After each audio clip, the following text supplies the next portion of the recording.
નમસ્કાર, વડિયાના વાવડમાં આપનું હાર્દિક સ્વાગત છે। શાળા સલામતી સપ્તાહ 2026 અંતર્ગત પ્રાથમિક શાળાના બાળકો અને શિક્ષકોને પ્રાથમિક સારવાર આકસ્મિક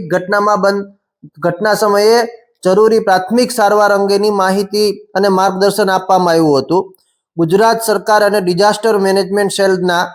અમરેલી દ્વારા રેડક્રોસ સોસાયટીના ઉપક્રમે કુંકાવાવ તાલુકા શાખા દ્વારા વિવિધ શાળાઓમાં તાલીમનું આયોજન કરવામાં આવે છે, જે અંતર્ગત અમરેલી જિલ્લાના કુંકાવાવ અને અમરાપુરની શાળાના બાળકોને આકસ્મિક ઘટના સમયે પ્રાથમિક સારવાર અંગેની માહિતી આપવામાં આવી હતી, જેની અંદર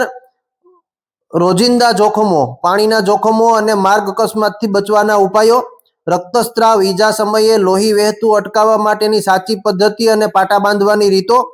ફ્રેક્ચર અને ઈજા, હાડકું તૂટ્યું હોય ત્યારે શું કરવું અને શું ન કરવું તેની સમજ, આ બધી જ બાબતોની સમજ શાળાના બાળકો અને શિક્ષકોને આપવામાં આવી હતી, જેથી કરીને ભવિષ્યની અંદર બાળકની સામે કોઈ આકસ્મિક ઘટના બને ત્યારે પ્રાથમિક સારવાર માટે શું કરવું તે માટેનું માર્ગદર્શન પ્રાપ્ત થઈ શકે। શાળા સલામતી સપ્તાહ 2026 અંતર્ગત પ્રાથમિક સારવાર અંગેની તાલીમ